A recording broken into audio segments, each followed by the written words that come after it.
Back, Mike Chavez.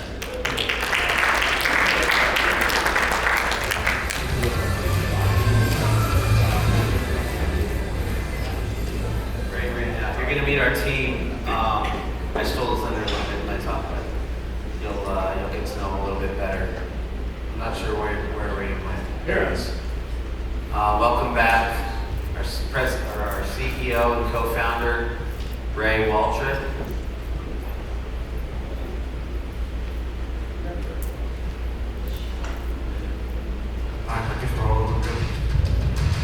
Oh, you're calling me?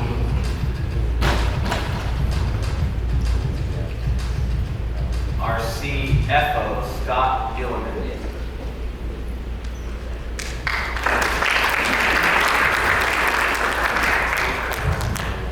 Our CCO, Chief Creative Officer, Vicky Giambattista.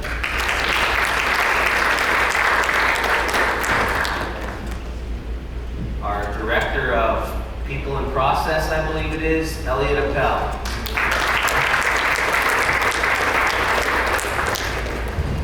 And our Head of Billing, Lee LaBelle.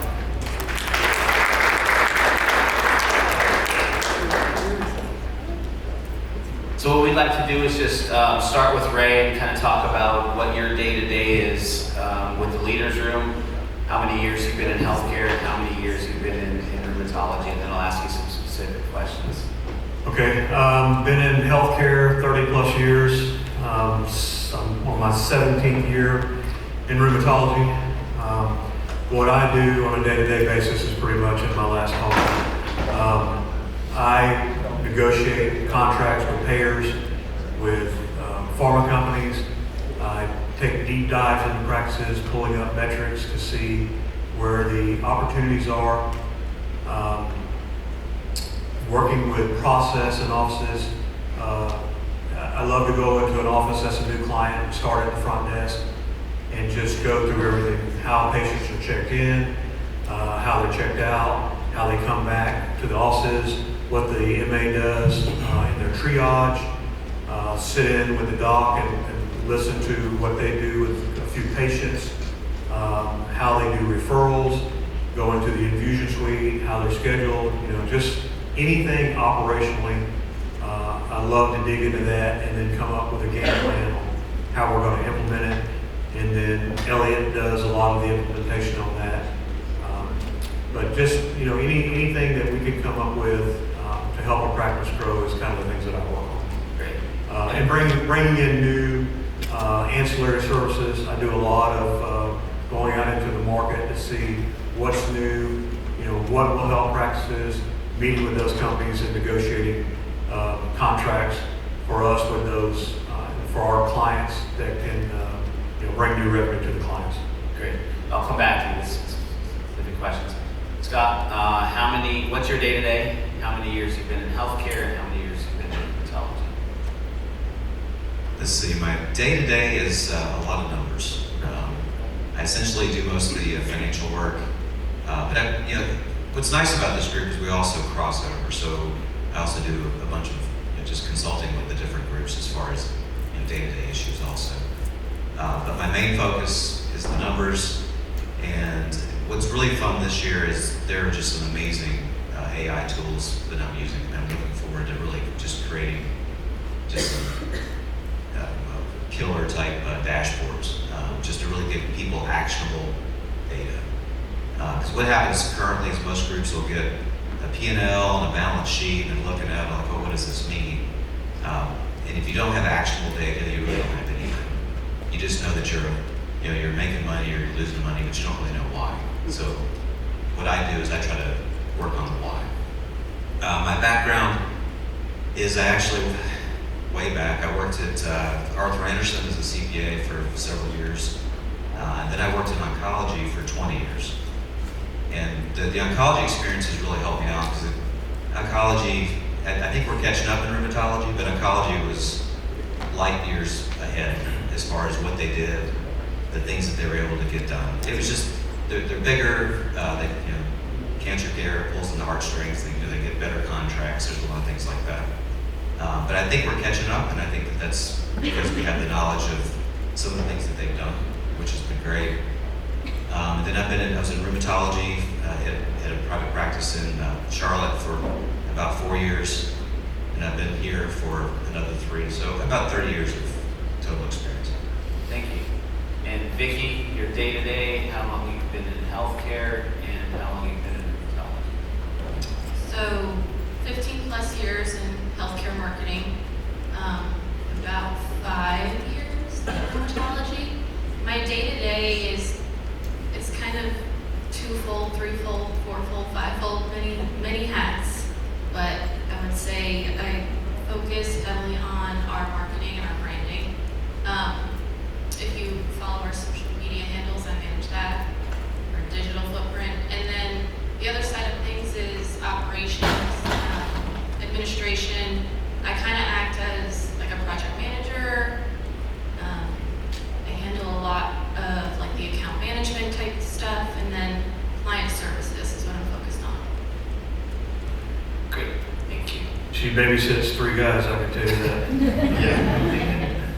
Yeah, Elliot, same questions. sure. So I started in healthcare in 1987. Prior to that, I graduated with an accounting degree, got my CPA, went to work in public accounting, and didn't really have the best experience. I really felt like working, for client A and then going to client B and client C really wasn't what I wanted to do. So I was really looking forward to doing something where I could take my accounting and use it for something a benefit.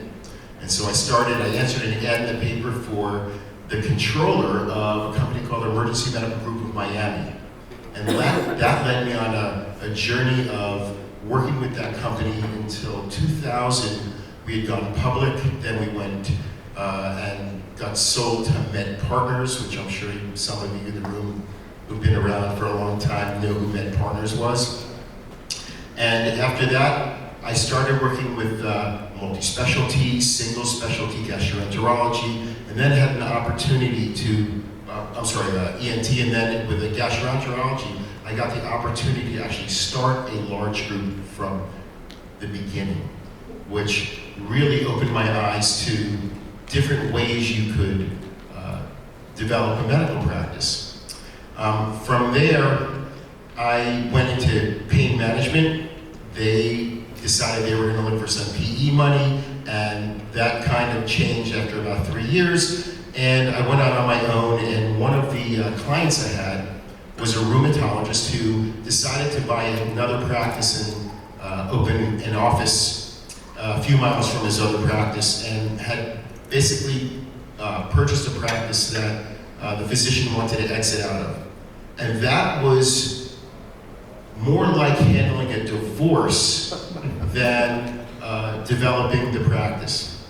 Once the divorce was over, actually during that process, the rheumatologist said, hey, by the way, I put some money down. There was this large group called American, or at that time Florida Arthritis and Rheumatology Associates, that was forming, and this company, BedCare, is doing the work.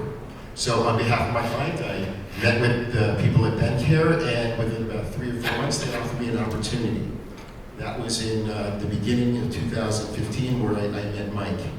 And Mike and I have had a great relationship since that time, working with together to at first attract more physicians into BedCare, and then fully developing BedCare into what we felt at the time was the ideal large group practice. In 2023, I left and started working with Mike and Ray to help develop the Leaders Room, which, in my opinion, was the best alternative for rheumatologists and community-based private practice. Throughout this whole time, from the beginning in 1987, what I thought was the most important thing is respect for the physician. And I feel like as the evolution of this field has basically brought us to the point where you start respecting the physician, and then all of a sudden this corporate entity takes over, and you start serving the corporate entity. And it's always been my feeling that if you're not serving the physician, you're never going to be successful. That is the number one thing you gotta do. And as far as what I do on a day-to-day basis, I have a lot of focus in human resources and compliance and practice development. I work a lot with physician office managers, developing staff, selecting staff, evaluating staff. I also work with Scott a lot on the financials. I work with Leela on billing and looking for opportunities, finding issues. Again, a lot of different areas that I touch with everyone on this stage. So, and I'm particularly grateful for all of you. Thank you. Leela, what's your day-to-day? How many years in healthcare and how many years in rheumatology? I've been in healthcare since 1989. Started in the clinical end and then decided I was going to go back and get a degree in healthcare administration. Ran several offices. We lost our biller. So I kind of then got into the billing end, and that's been about 25 years ago.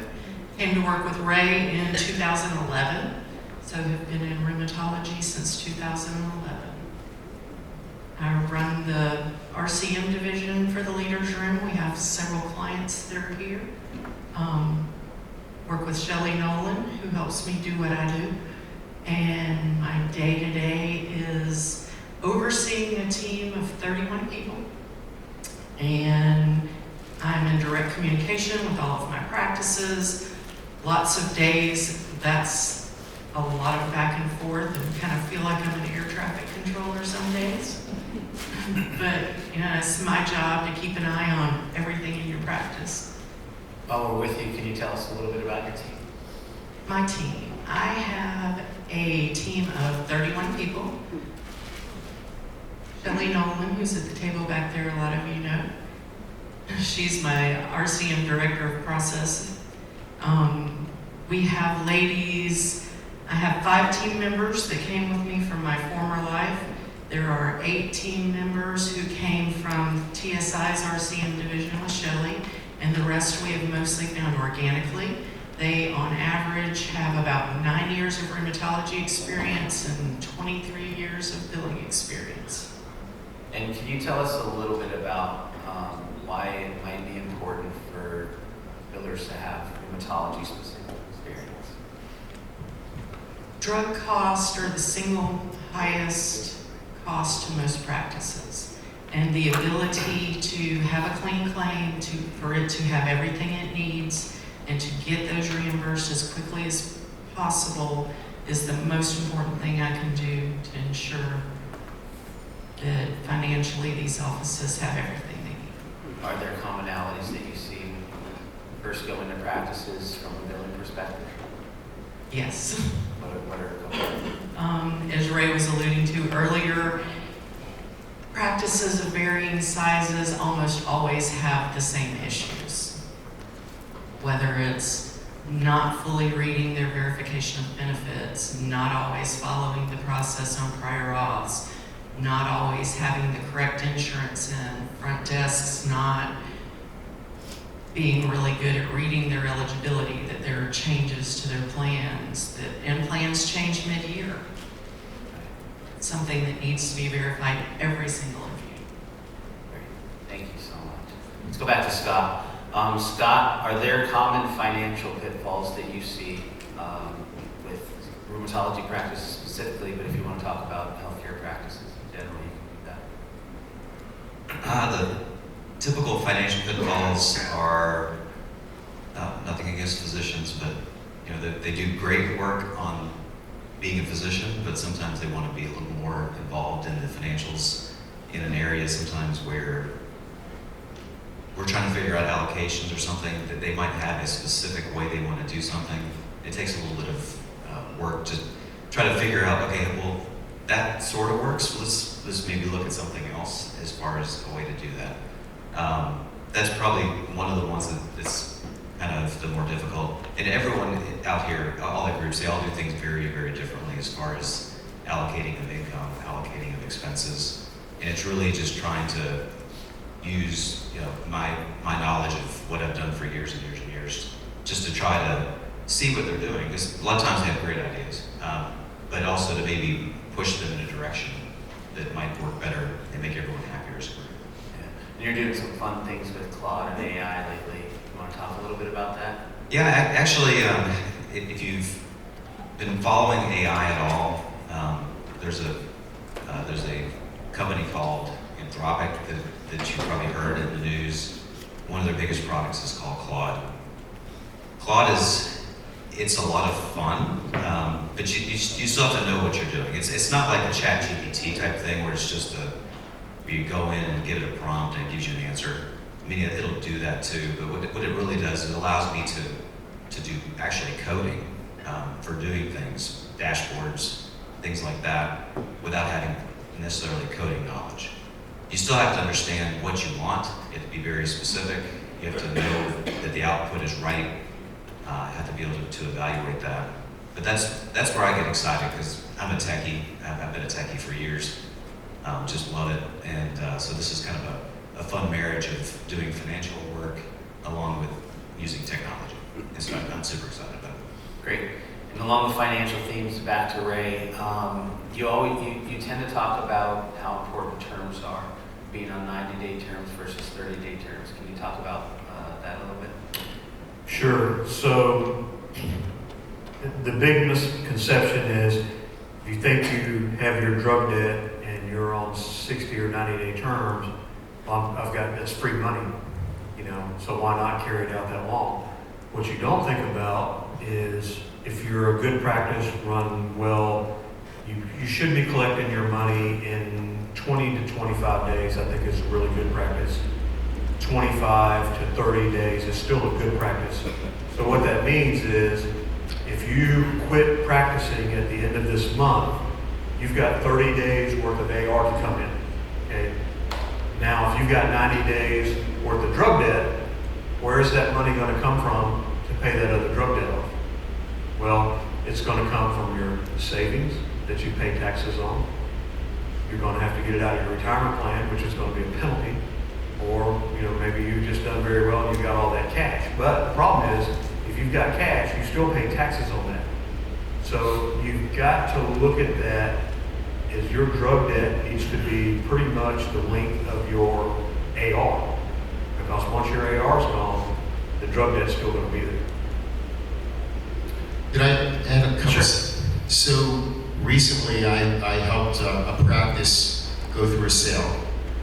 And the new doctor that was buying the practice was pretty astute and saw that the accounts payable for the drug was at 90 days. Knowing what they knew about the amount of time it takes to collect, the doctor was underwater. So the new doctor basically, while the transaction was going on, forced the selling doctor to reduce their salary, cut expenses, and get as right as they could up to that 30 days. In fact, they started tracking when the money was paid for the drug to make sure that they paid that bill for the drug dollar for dollar so that they wouldn't be upside down on the data cutoff from the practice sale. I did another transaction where the doctor decided, several years before, that he was just going to pay the bill when it came in. He'd take advantage of the discounts that are offered for prompt payment. And when we went to sell that practice, he had all this J-code AR sitting out there, and he had practically paid for all of those invoices. So when it came to valuing that practice, the accountants went in and looked at this, and I helped with the valuation of the receivables. This doctor had a more than seven-figure asset valuation because of it. So it's absolutely critical to match your collectability with your payable. I can't stress that enough, as Ray was alluding to. So a quick add to that too. Let's say you're a 3-doctor practice and all 3 of your partners, and then all of a sudden one of your partners has a life-changing event, they're moving, they're whatever. You're on 90 days and that partner is leaving. Well, you've already paid them on that drug. How are you going to recoup that money on the drug debt? Are they going to write a check for that? So You know, there's a lot of things that you need to think about when it comes to that drug debt. Right, or they're just gonna get less money on their payout. Or there may not be enough money in their AR to pay the drug debt. That's the key.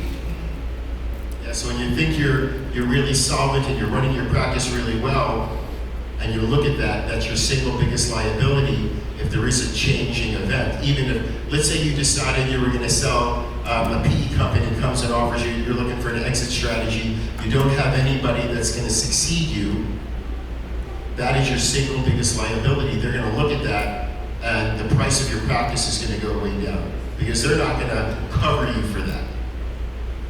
Keeping the theme of drug purchasing, Vicki, I know you do some work on the project management side as far as drug contracts with manufacturers and rebate rosters. Can you talk a little bit about that? Sure. So I kind of run point with all of the onboarding services. And the GPO, Syncora, when we're working directly with them, obviously they already have contracts in place. We really don't have to do too much with that, but as you know, offices need to do direct contracts with manufacturers, some manufacturers. So what I'll do is, over the years, I've made some lovely connections with some counterparts, and if you were to reach out to me, I'm going to try to speed up that contract process and get you connected with the right person, and then getting all the documents together and in place so that you can be onboarded again in a timely fashion. And then regarding the rebates, it's the same situation, getting all of the information together on the proper spreadsheet and getting everything submitted so that you can qualify for your rebates for Q1, Q2. And ideally, I'm going to be in connection so that we can find out exactly when you're going to be on contract and you can qualify for those rebates. Great.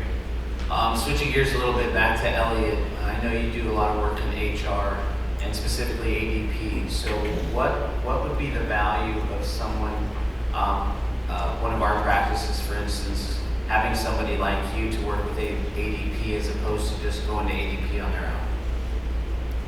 Well, I think for one thing, having had the experience of implementing their systems, and ADP systems are some of the top tier systems out there. And I say systems because it's really not just about submitting payroll.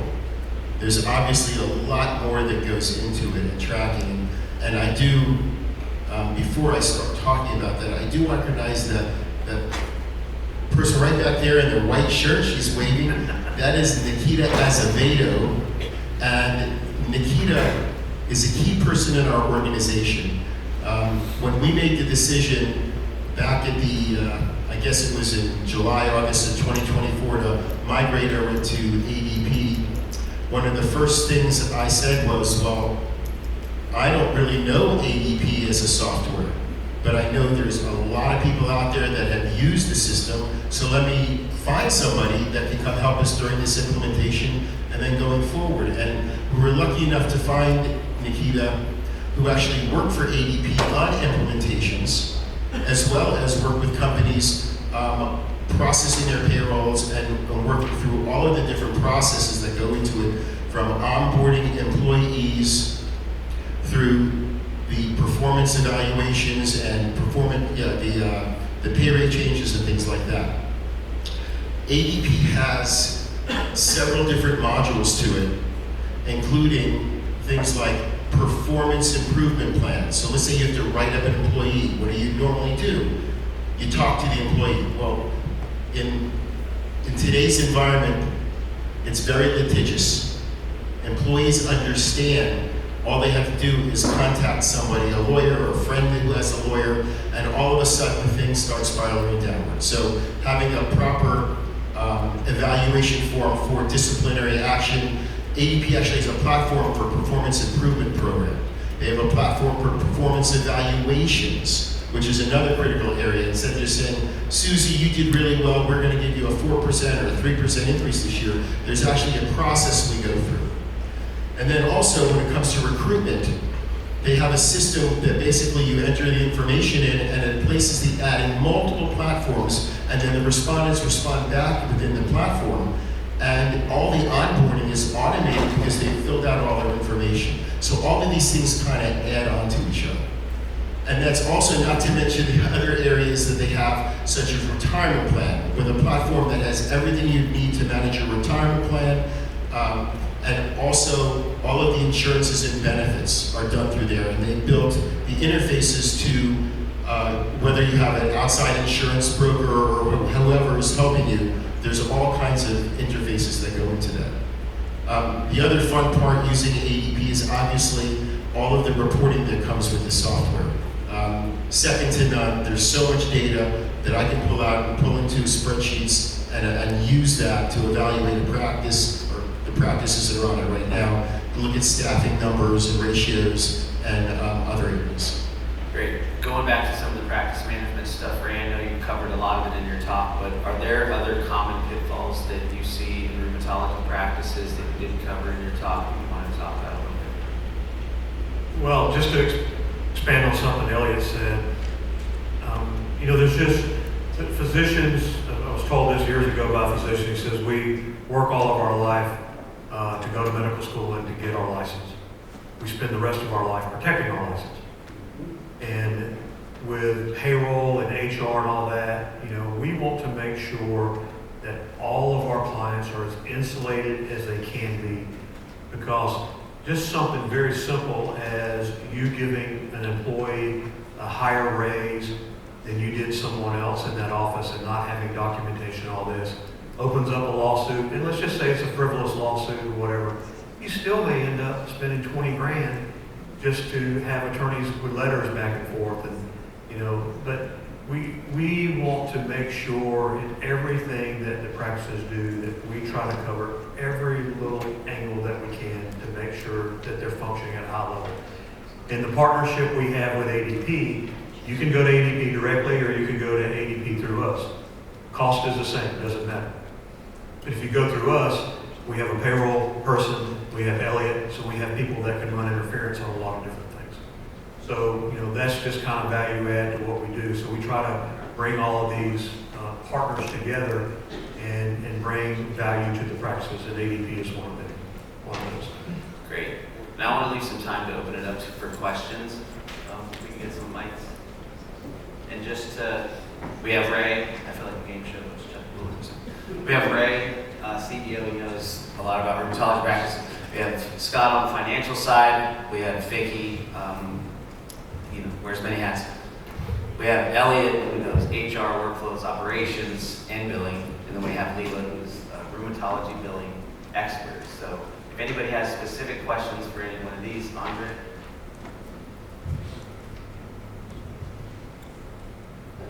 Hey, good morning. This is whoever wants this question. It's just a matter of renegotiating contracts.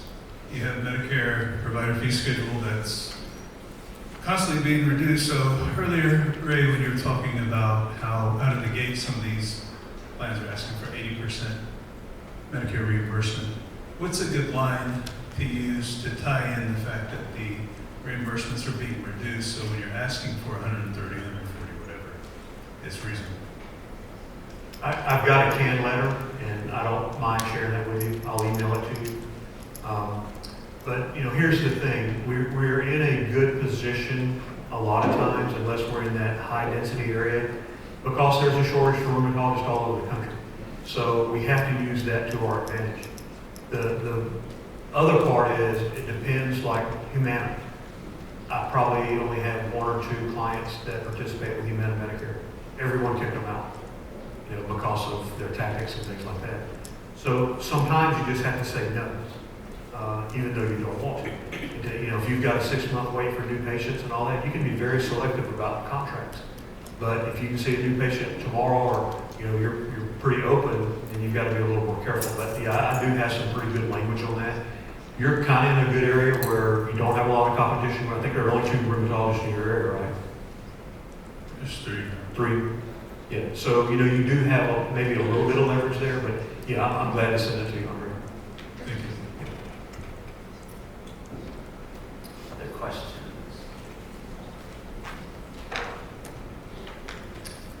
Do you have a Medicare patients that you would say don't, in our group, it's kind of like, oh, you don't have more than 35% Medicare, okay, because that's detrimental. What's your kind of philosophy on limiting the amount of Medicare, if possible, in your practice? I've never had a practice want to limit the amount of Medicare. That's a good question. Medicaid has been a problem in a lot of areas just because all the drugs are underwater, and then once you take a patient, you need to refer them over to neurology, you can't really want to take them, and it creates its own problems. But even inside some of the bigger groups with multiple locations, one location's Medicare may be 55%, and another location in the same group may be 35%. So that hasn't been a problem. Now, in your practice, if you've got a long wait, things like that, that's something you could consider, but, that's a call that you guys make. But I've never had that come up. I've never put a lot of thought into it, but I don't have any gut reaction to that. I think that's more of a choice on your side. Only, I guess, because they're our lowest payer typically, and so. Of course. I'm just curious. I recently had to stop, just because I felt like the percentage was getting too high, and it was just, I guess. Even though in some areas they are the lowest payer, but in some areas they're the biggest payer. I mean, in Florida, a lot of the contracts are Medicare minus. California the same way. So it depends. For all the bad things that Medicare is, there's still a lot of good things. No prior auth, and you pretty much get paid in 15 days. And so you don't have to deal with all the others. But I tell you, I have not seen, and anybody can raise their hand on this, unless it's a new Medicare Advantage patient coming in, or carrier coming into an area where they don't have any providers, then they'll come at you with Medicare plus 100%. I mean, most of the ones I see now, the first contract is 80% of Medicare. And I just think that's asinine. And if I do, you're talking about traditional Medicare patients, they are the very easiest payer No, to deal with. maybe, I guess Medicare Advantage is kind of And I would do that by contract, not by Medicare.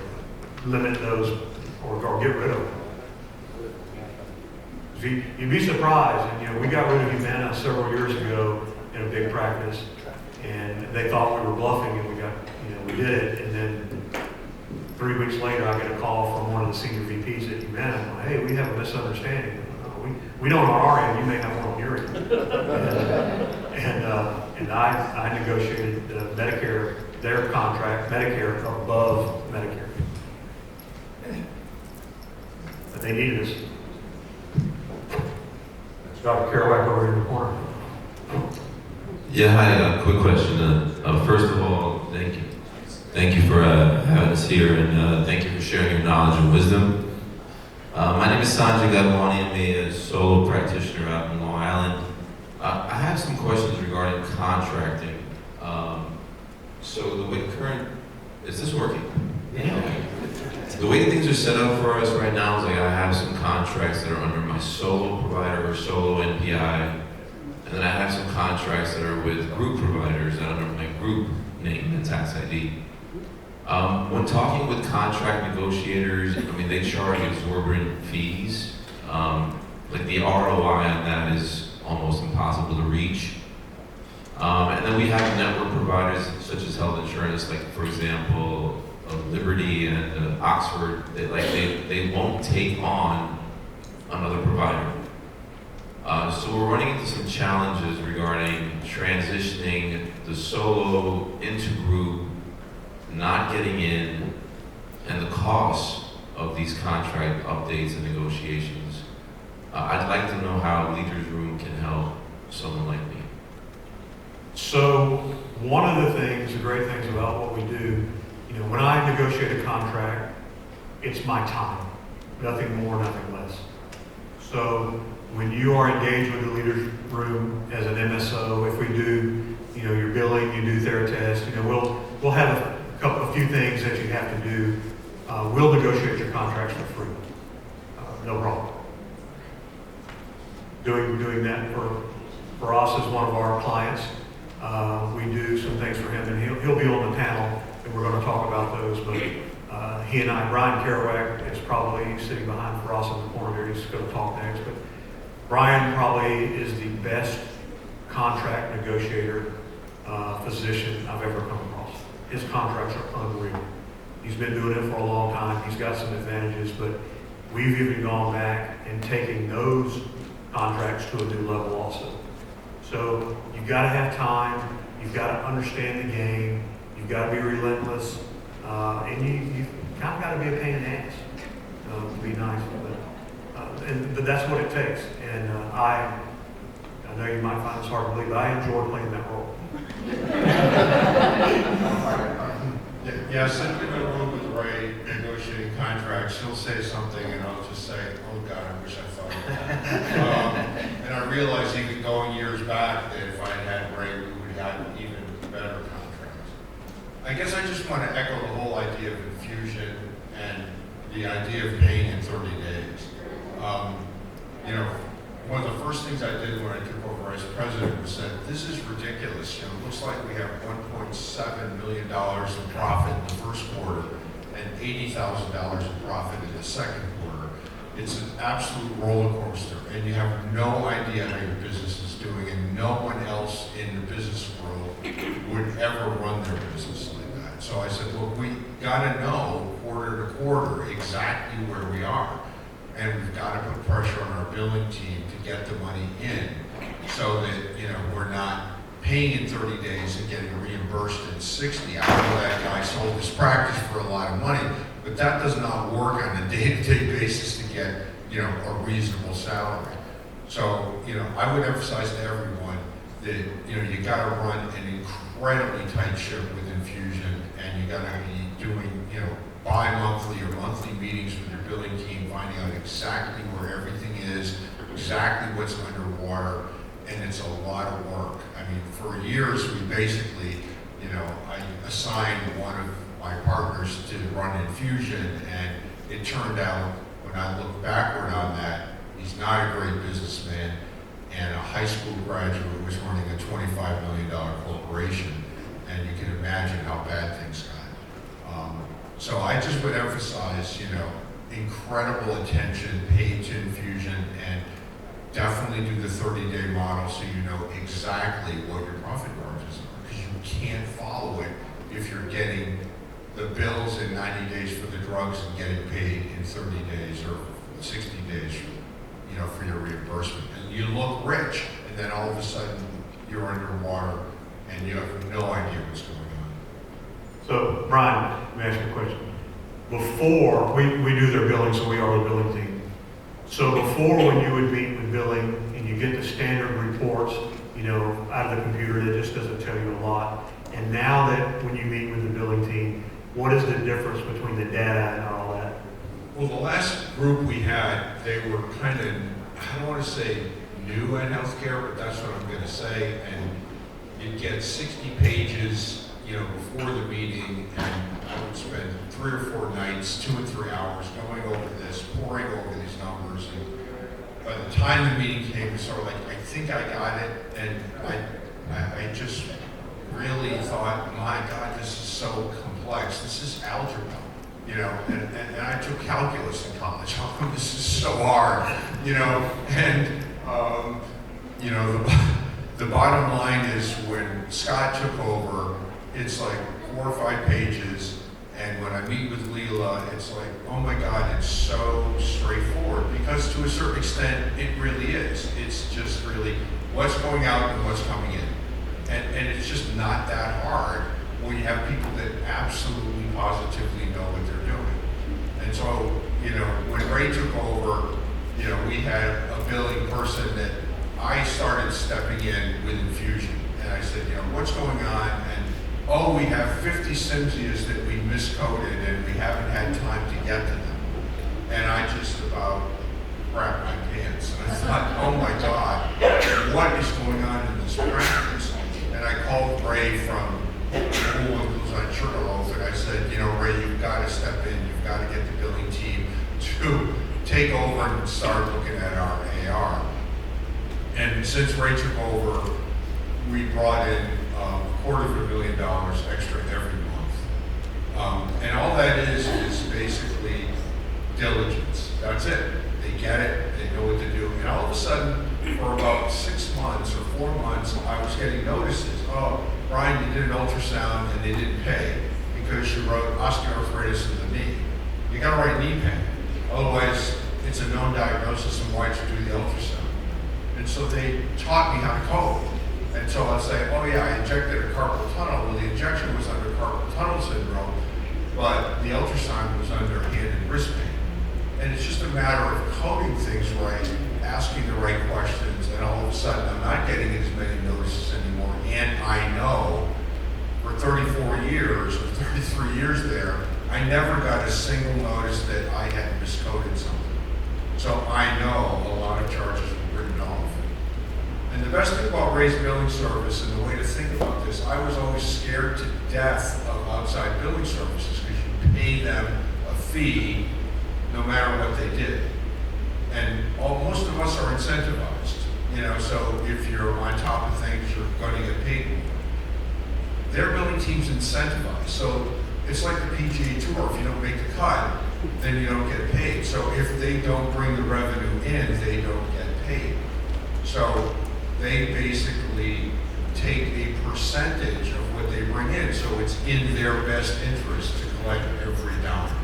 And that model to me made so much sense from a business standpoint. And you know, you got 200 years experience on billing, you got Leela I'm meeting with now on a monthly basis, and all of a sudden it's just a completely different world for us.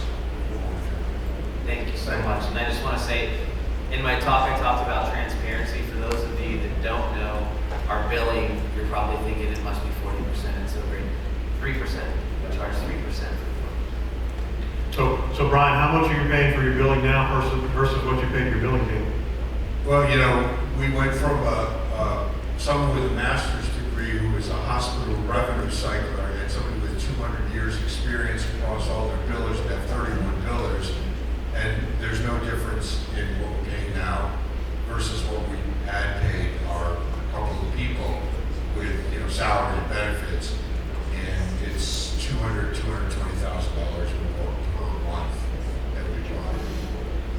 It's a pretty good equation. Dr. Alfie, I think you had a question. How many or what percentage of your practices are at a 30 or 60-day billing cycle?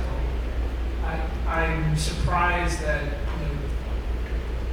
30 days even being mentioned. 60 is hard enough, but I'm curious, what percentage of your practices are 30 and 60-day revenue cycles? 30 and 60 day? I don't think we have a practice over 30 days. Over 30 days a day are.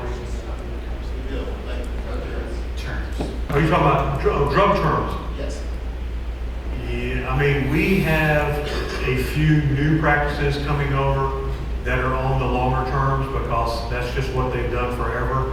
But traditional customers that I've had for a long time, and I'll use Sierra as an example, when they were part of Articularis, I can't remember if y'all were on 30 or 60, so 60 or 90, y'all were probably on 90.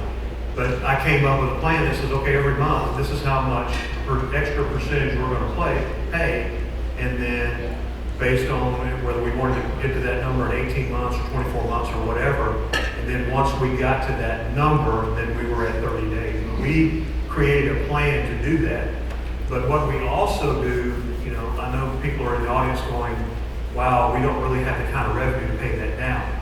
The cool thing is, we come in and find new revenue for you to pay that down. And so then it's a win-win all the way around. You lower that drug debt, and it really is not costing you out of your pocket, because that's the first thing the physician thinks. If I pay the drug debt down, it's going to cost me money. We look for ways to do that. And we can customize something depending on how much revenue that we can find or create or whatever. But that's, you gotta have that drug debt down. I cannot emphasize that, because if somebody in your practice leaves, do y'all have something in your bylaws that says how do they pay that drug debt off before they go, or do the existing ones of you there have to pay that drug debt off? You know, so those are all things that you have to think about.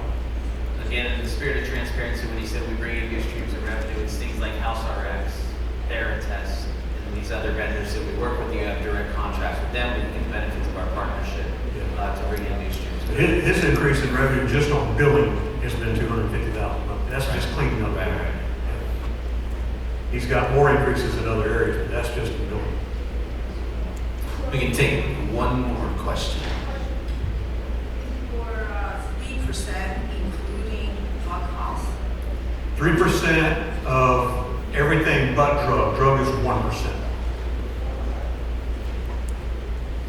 So, and real quick, a lot of people say, well, I can get it done for 0.5%. Well, you can if you want to send it overseas and let somebody overseas do it. So I tell physicians, okay, do you want to pay 0.5% on them collecting $500,000, or do you want to pay 1% on them collecting $1 million? So that's kind of the difference in that. I know this team inside and out, and that experience makes sure we collect a lot of, everything that's there. And we've taken over billing from others that have sent it overseas also. 1% of what we collect. If we don't collect it, you don't pay it. Great. Thank you, everybody, for your participation. We'll go to break for, I believe, 15 minutes, and then we'll be back here. Thank you so much.